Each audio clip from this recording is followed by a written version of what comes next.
And now, he stood on this stage last year in his first public appearance after a pretty important day in his life, and he promised he'd return.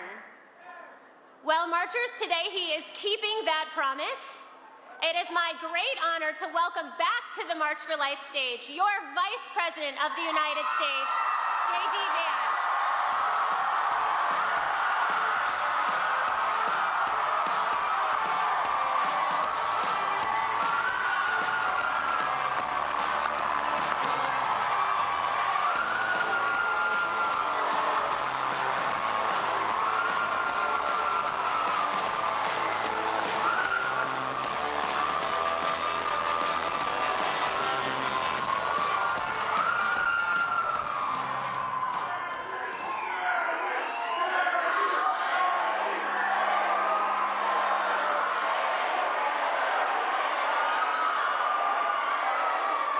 Good morning, marchers. How we doing?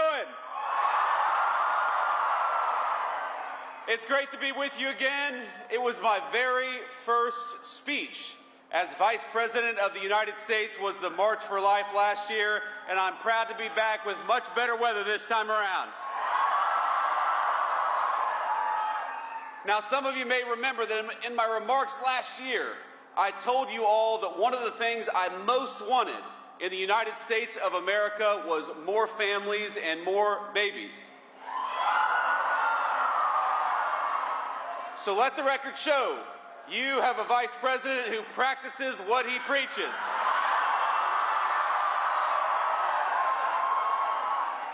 Usha and I announced this week that we're expecting our fourth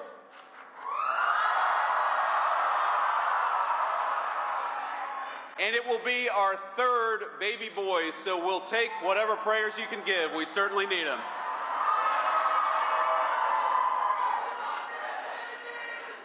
And when I was here last year, I had one other piece of advice for this group, and that was very simple: to be joyful in your advocacy. And looking out at this crowd today, it seems like you took that suggestion very well to heart, because I see joyful people. I see grandmas, I see parents, I see beautiful little kids with incredible green hats.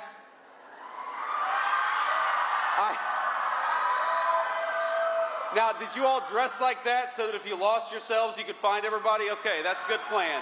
I'm going to take that. I'm going to take that advice back home. The theme of this year's March for Life, as most of you all know, is that life is a gift. And I know for me personally, this year there is so much to be thankful for. I'm grateful to my own family, for my beautiful wife Usha, and that God has given us the miracle of new life again.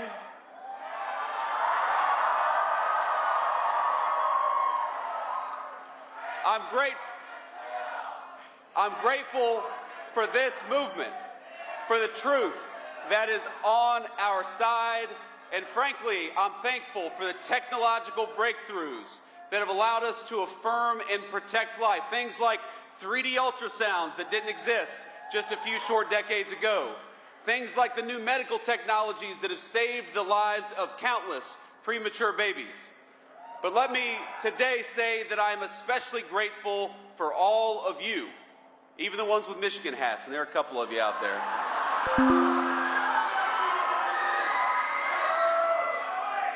For the thousands of men and women and children, for the church groups, the school groups, the grandparents and the toddlers and everyone in between who braved this chilly Washington afternoon. All of us in the Trump administration, from the president on down, we thank you for your prayers, we thank you for your perseverance, and we thank you that for today, we are all marching for life.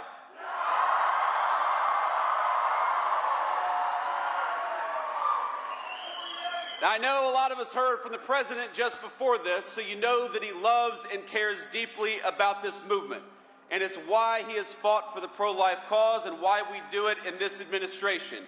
And it's why 3 years ago, we cannot forget, he delivered and his Supreme Court justices delivered the most important Supreme Court decision of my lifetime.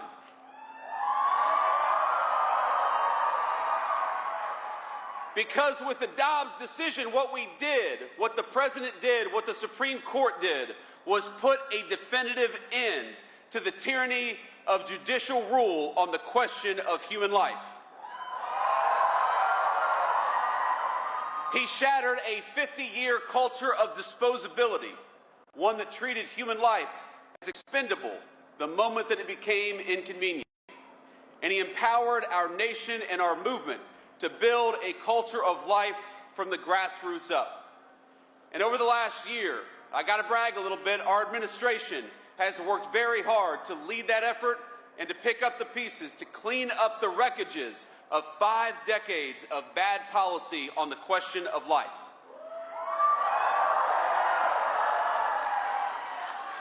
It's an amazing crowd.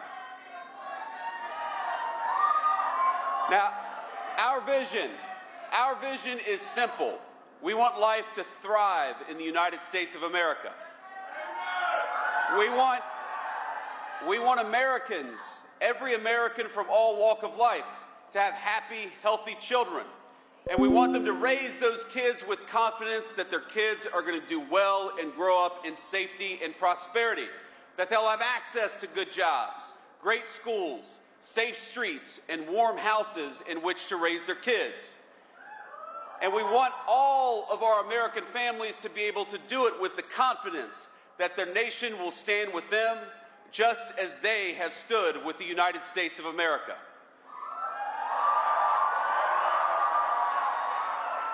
Now, you all know this very well, that building a culture of life requires persuasion. And that's what's so different about this moment compared to the moment that was dominated by the Supreme Court for 50 years. We're not trying to argue to the Supreme Court anymore. We're trying to argue to our fellow citizens that we must build up that culture of life. And as you know, that effort is going to take a lot of time, it's going to take a lot of energy, and it's going to take a little bit of money. And that's why we're here, because you know that. We're marching for life because we want our wonderful fellow Americans, even if they don't disagree with us, to know that life is worthy, it is worthy of protection, and that is why we march today.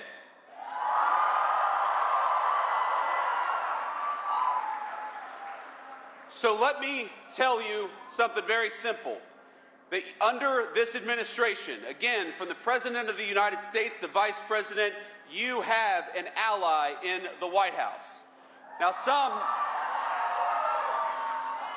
some of our work over the last year has been very straightforward and very easy.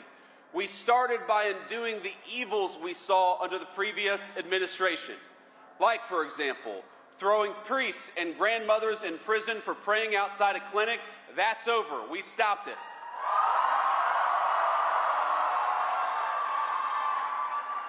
Where the previous administration mandated taxpayer funding for abortions, including travel costs across the entire government, this administration ended it. And over the past year, we built steadily upon the victories of the President's first term. We have secured religious freedom in the United States of America once again. That was important. We have ended the censorship of Christians, Jews, and other Americans of faith who are punished simply for following their faith in public life. We have expanded conscience protections for healthcare workers and defended faith-based foster care and adoption. We gutted Biden-era rules and ensured that no nun, no nurse, no pharmacist, and no physician has to check their faith and their values at the door of their workplace. And under the last administration, under President Biden and congressional Democrats, the power of government, we know, was marshaled against us, against our faith, against our families, and most importantly, against the most vulnerable. That stopped with the Trump administration, and it is not coming back.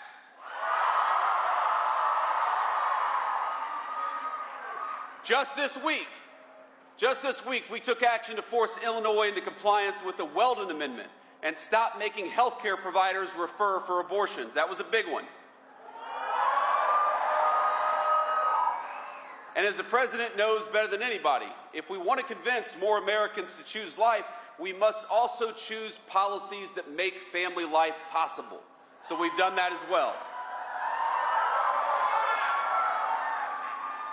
With the Trump accounts, we started at the very beginning of life, investing in every new American child from day one onward. We've stood with parents by boosting the child tax credit as well, because no family should be penalized for choosing to have kids. In fact, we ought to be rewarding for families for choosing to have kids. And when Usha and I were having the debate about whether we were going to have a fourth kid, I said, honey, we've got an expanded child tax credit and we've got the Trump accounts. We got to take advantage of this stuff.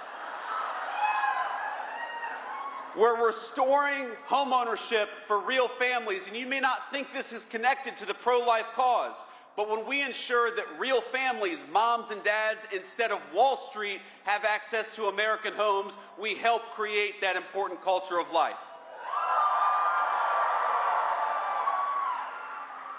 And the thing that I'm perhaps the most proud of is that we have been responsible stewards of your tax dollars on this question of life.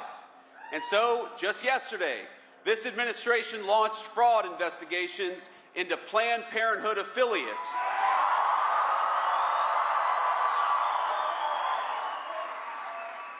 For millions of dollars in PPP loans that were unlawfully received and unlawfully forgiven by the Biden administration. You should not be able to commit fraud and use taxpayer money for abortion. It's that simple.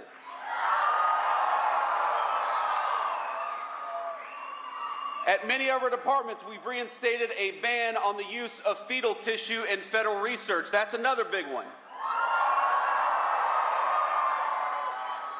And this is something we're so proud of. We're returning accountability to our foreign policy as well. Under Joe Biden, it was the policy of the United States to export abortion and radical gender ideology all around the world. That is what they did with your tax money. They would relentlessly bully developing countries into parroting their far-left views. But under President Trump's leadership and with our great Secretary of State, we believe that every country in the world has the duty to protect life. And that it's not our job as the United States of America to promote radical gender ideology. It's our job to promote families and human flourishing. Now that's why we've completely realigned U.S. foreign aid and turned off the tap for NGOs whose sole purpose is to dissuade people from having kids. It's why we rejoined the Geneva Consensus Declaration to promote maternal health and strong families all over the world. And it's why we speak up when other nations throw pro-life and pro-family advocates in prison for silent prayer, which we've seen way too much, but it's got to stop. And today, our administration is proud to announce a historic expansion of the Mexico City policy.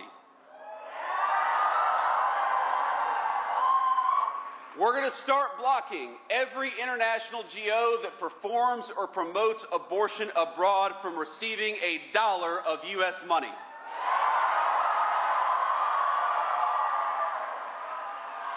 Now, we're expanding this policy to protect life, to combat DEI, and the radical gender ideologies that prey on our children. And with these additions, the rule will now cover every non-military foreign assistance that America sends. All in all, we have expanded the Mexico City policy about 3 times as big as it was before, and we're proud of it because we believe in fighting for life.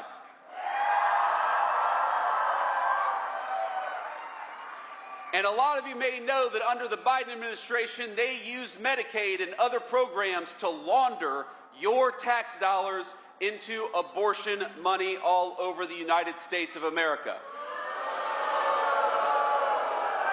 And with the help of our Republican majorities in Congress, with the working families tax cuts, we stopped that practice once and for all. It's illegal now, exactly as it should be.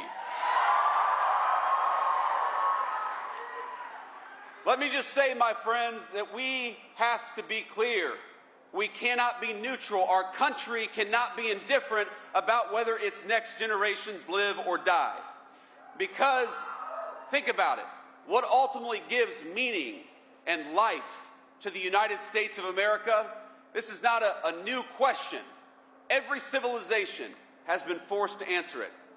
You march today, we march today, because you have an answer to this question about what kind of civilization we are and about what kind of civilization we're going to become in the future. I read an article some time ago.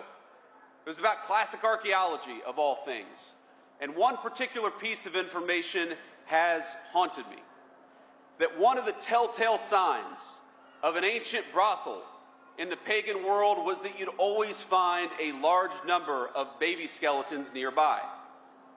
A lot of baby skeletons. And those bones predominantly belong to boys.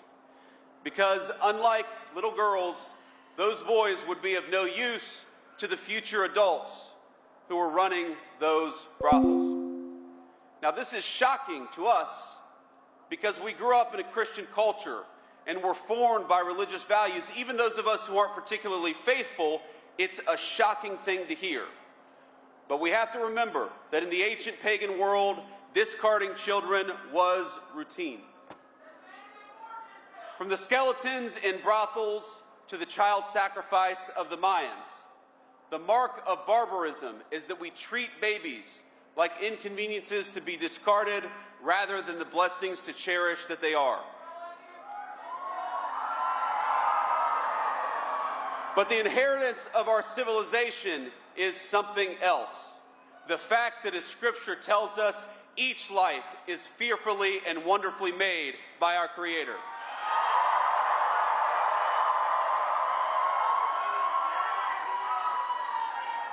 The March for Life, my friends, it's not just about a political issue as important as all this politics stuff is. It is about whether we will remain a civilization under God, or whether we ultimately return to the paganism that dominated the past. Today, the far left in this country tells our young people that marriage and children are obstacles, that it's irresponsible, even immoral because of climate change or some other reason, to encourage our young people to raise a family. They tell us that life itself is a burden. But we here at this march, we know that it's a lie. We know that life is a gift.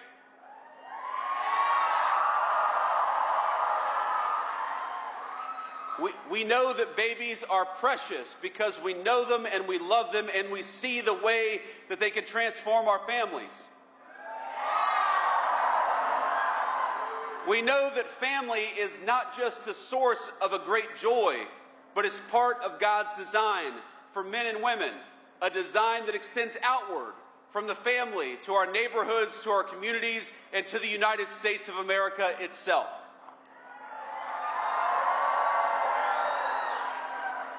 And we here know, that treating everyone with dignity isn't always easy. It's not always convenient, but it's the right thing to do. We know that the people telling our young men and women that discarding family and children is a form of liberation, we know that those people are telling a lie.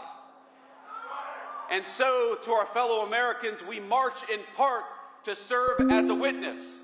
To our fellow Americans, we say, you're never going to find great meaning in a cubicle or in front of a computer screen, but you will find great meaning if you dedicate yourself to the creation and sustenance of human life.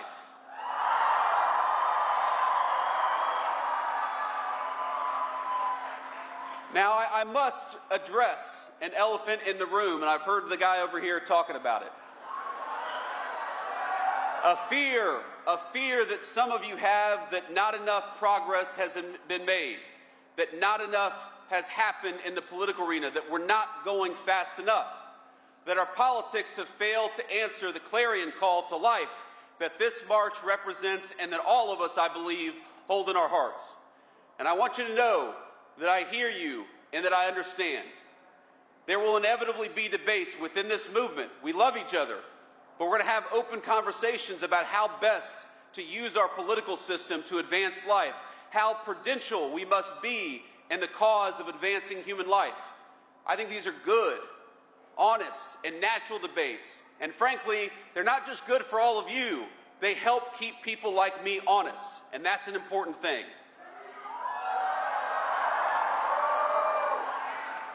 But I think all of us also have to remember that we are commanded to let not our hearts be troubled. Because I look at this crowd and I see young people for whom Dobbs is the only world they've ever known. And I see people with just a little bit more gray in their hair, who for 50 years toiled to live in a country where questions of life would be answered by we the people rather than tyrants in robes. All of us have heard their stories. They've heard of the movement betrayed, of taking one step forward, and then 2 steps back, and then 3 steps forward after that. They know stories of heartbreak and of triumph. Some of them I've known very personally from ballot issues that I fought very hard for, some of which have gone the right way, and some of which have gone the wrong way. And I remember friends of mine who spent their entire lives fighting for the unborn without ever seeing the victories that have accumulated in recent years. My friends, I'd ask you to look where the fight for life stood just 1 decade ago. And now, look where it stands today.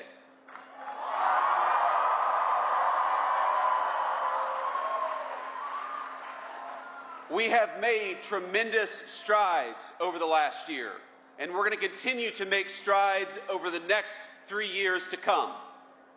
But I'm a realist.